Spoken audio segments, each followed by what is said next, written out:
Hello and welcome. This is James Blanchard, Cisneros, at your service. Today I will be reading the May 24th Facebook post and I will be making a couple comments on it.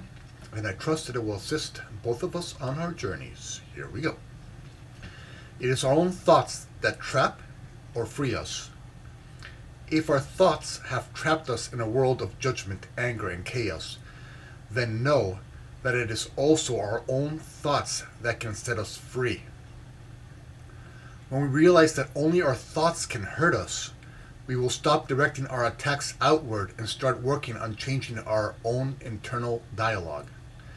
When our internal dialogue becomes more reflective of the truth in us, the loving energy that created us, it is then that the desires for judgment, anger, and chaos will begin to diminish. For we are all one, and thus what we consciously or unconsciously think about ourselves will be in one way or another projected onto this world. Our thoughts of oneness, love, will help remind us that there is no one out there to attack, and so no one outside of us can attack us.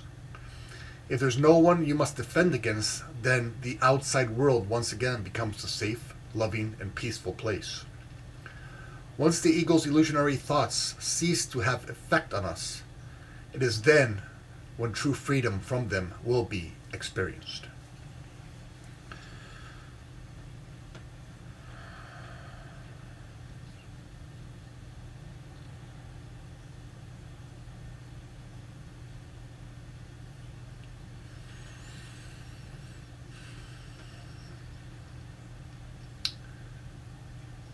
How do our thoughts trap us? Well, in the ego's world, the ego uses thoughts to chain us to its thought system. Thus, it uses such things as anger and judgment to separate us from our brothers and sisters. If it can separate us from them, then it can convince us that we can attack them without hurting ourselves. And so if we can attack them, they can attack us. And so we must defend ourselves against them as they do. They must defend themselves against us. And so here we are, one person against 7+ billion people. Always under attack. Exactly where the ego wants us. That's what the ego wants. It wants us to believe that the outside world has power over us. Because if we believe that, then we believe it's just us and the ego against the world. And so we must defend this little ego thought system that we have created within us, that we have been little by little programmed with. Because if it's nobody else is here helping us or defending us, then we must keep the ego safe, the ego's thought system safe, to keep us safe. And that's just what the ego does. It uses judgment, anger, all thoughts to try and separate us from our brothers and sisters. But in reality, thoughts were created to unite us, for communication, for communion, for union. This is what thoughts are really for. Thoughts, words, actions is all in an effort to help us remember that we are indeed all one. And so we have been offered, through love, through our truest expression, different thoughts to, let's say, combat, if you will, or erase the ego's illusions. And so you have the thoughts, let's say that you have ego thoughts of judgment and anger. Love's thoughts to erase those illusions are something like forgiveness. Because forgiveness in and of itself is also an illusion. But it's an illusion to erase the ego's illusions. Because if the ego's illusions were not needed, or were not believed as real, then there would be no need for forgiveness. But for now, we need forgiveness to release the ego's illusions. Equally so, the ego might have programmed into us that we must become anxious and stress out about X or Y, or 100 other things. Because things are not turning out exactly as our ego's plan for our life should be according to it. But in truth, every single journey is sacred. Your journey is sacred to you. My journey is sacred to me. My journey is sacred to me and you. Your journey is sacred to you and me. And so, when the ego insists on stress and anxiety, love offers us the idea of trust. And so trust erases anxiety and stress. When we trust in God fully, then we experience peace. And when we experience peace, we experience gratitude. And those stressed out thoughts and anxious thoughts, little by little dissolve. The less time and energy we spend on believing that these ego thoughts are real, the less strong they become in our lives and the more they dissolve. Equally so, the more time we spend in the energy of trust, and the more peace we have, and more respect for each other's journeys we have. But you see, trust itself is really an illusion as much as anxiety and stress are, because this is just given to help us realize that this is not real. Truth is given to us to realize that the illusion is not real. Because in truth, we're simply love. And all of love's expressions, which are numerous, such as peace, kindness, forgiveness, passion, compassion. And so, when we start to realize that nothing really out there can hold us captive, then if nothing out there can hold us captive, if nothing out there can really attack us, because we are all love, then we have no need to defend ourselves against the outside world. And if we do not need to defend ourselves against the outside world, then we have no need for the ego. And the more we support this realization within us that we are simply love, that we are peace, that we are forgiveness, that we are trust, the more we spend our time, energy, and focus on this love that in truth we are, the less we see that out there as some form of combative or something that's working against us. And so we start to respect our own journey, and we start to see the perfection of our journey.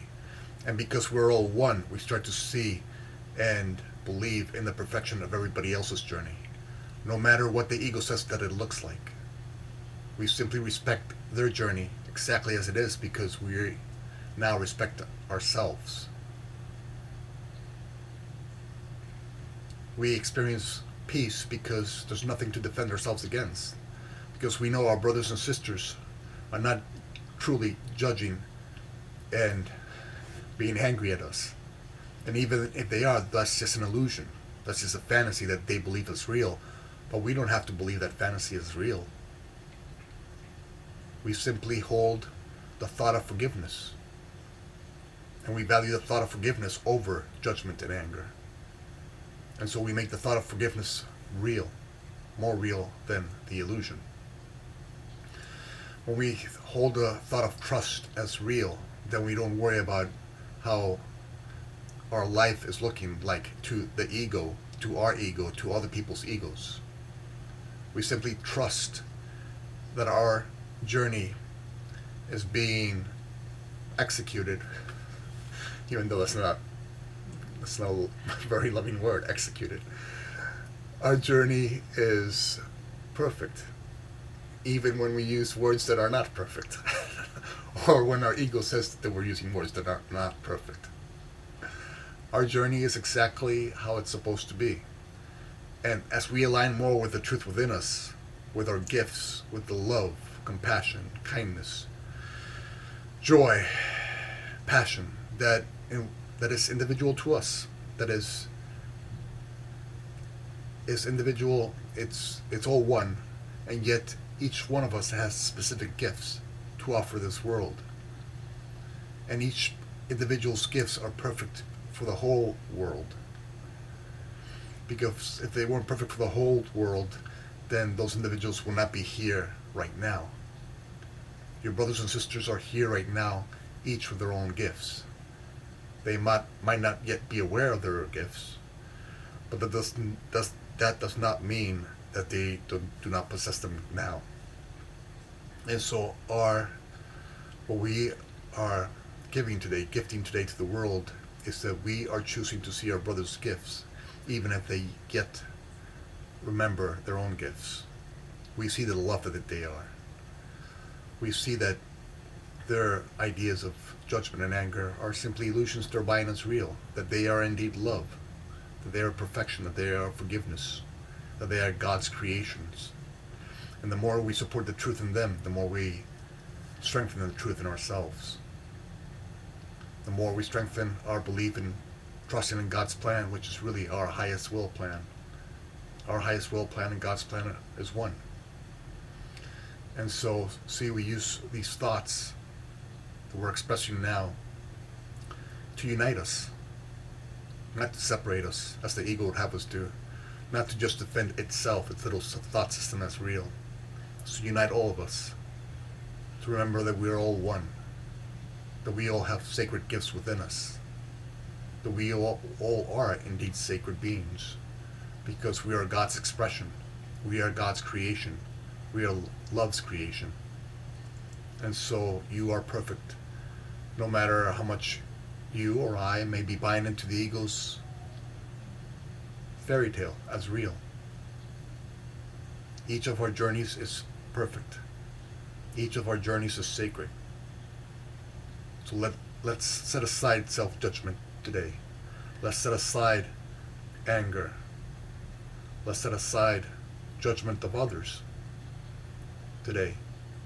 And let us align more with the truth within us, that forgiveness, that trust, and use our thoughts for communication, for true communion, for true union. For we are all one. And you are a gift to this world, and so too am I, if I may say that.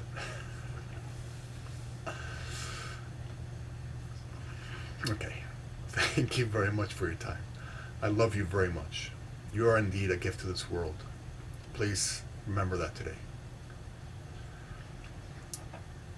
Thank you for your time. I love you very much. If you'd be so kind as to like, comment, or share this video, the YouTube video, it would help with the listing process, and it might assist somebody in finding this video someday who can use the information. If you'd like to leave me a question or a comment, I will be delighted to try and offer a response. And if you can please subscribe to my YouTube channel, Google Plus channel, Twitter, Facebook. I would love to have you in those communities. Again, thank you for your time. I love you very much. And God willing, we'll see each other tomorrow. Peace.